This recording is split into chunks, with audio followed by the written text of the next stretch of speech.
Hi, we're here in the Fieldstone Farm tack room, putting together a little video for you on how to do what we call pull tack for a class. Pulling tack means assembling the tack for a student for a particular lesson. All of our tack is stored individually in its component parts around the tack room, and we assemble it specifically for each student based off of the information that the instructor provides. So I'm here with Lisa, and she's going to actually assemble some tack for you. It starts with the book, and the book has, in chronological order, all the lessons throughout the week, starting on Monday, ending on Saturday. For each lesson, we have a sheet that the instructor puts together which lists the horses, the students, and the tack they need for that day's lesson. So Lisa's going to use our lean sheet to put together the tack for one student today. We have many different configurations that we use for classes, including bareback pads, therapeutic riding surcingles, and of course saddles. Today we're going to put together your typical saddle configuration. That of course starts with a pad, or here at Fieldstone at least 2 pads.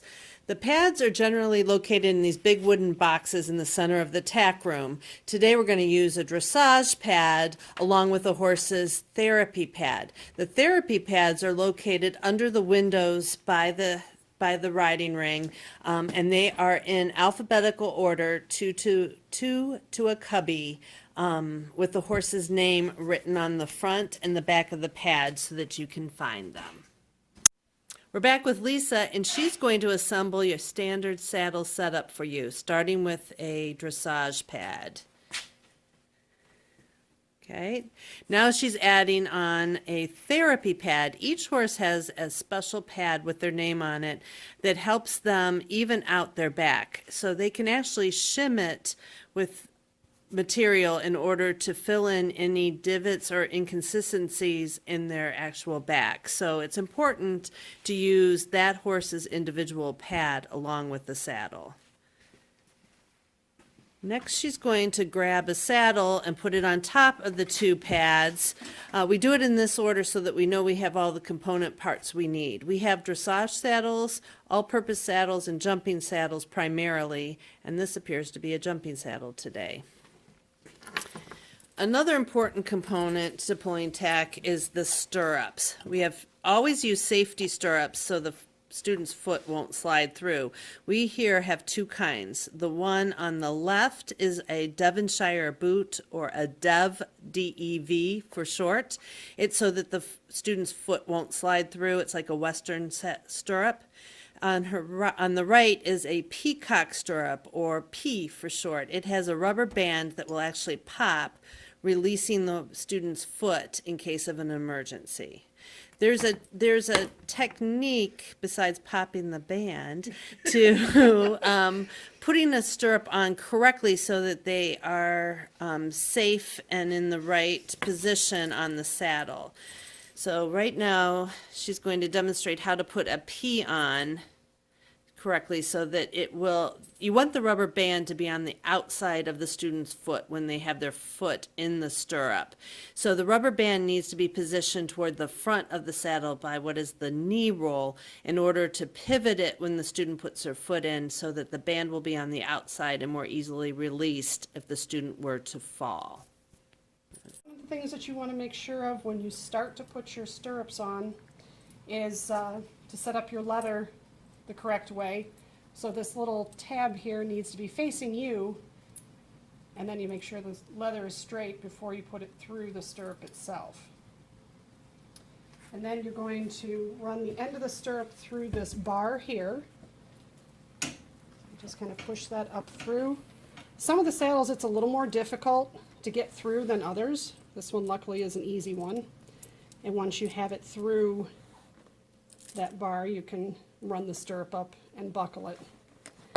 And then you'll notice too that there is a little bar right here that will flip up, but you don't want to push that bar up because that can actually cause somebody to get stuck in the saddle if they are coming off for any reason. So by having this down, it can actually, the stirrup leather can actually come off in an emergency situation. So once you have everything in place there, you can run your stirrup up to keep it neatly in place just by taking the stirrup and running it up the back leather piece, running it all the way up and tucking the leather in to hold that in place. All right, now putting the Devonshire stirrups on, you want to make sure that the boot is facing the saddle. And again, you're going to make sure the tab on the leather is facing you before you run the leather through the stirrup. And again, running that through the bar and buckling it into place. Now with the Devonshires, it's not as easy to run those stirrups up. So with these, you can simply lay them over the back of the saddle. One hint to make it easier in the mounting area is if you can make the stirrup leathers approximately the same length when you set the tack. That makes it easier for the instructor to adjust them once they have the student in the saddle. When you're getting the stirrups, they do come in different sizes. So each size is set up on its own shelf. So all the medium peas small peas are here, small devs, medium, medium, large, and large. And once you have the stirrups, you can also look on the bottom, and you'll see that they're marked on the bottom as to what size they are. Both sets will have at least some sort of mark so that you know what size the stirrups are. The next part to put together, of course, is the girth for the horse. Each of the girths are numbered, and that's written on the elastic part of the girth. And all the leather girths need to have a girth cover put on. And the easiest way to put those on is to start on the non-elastic side and run that through the girth cover.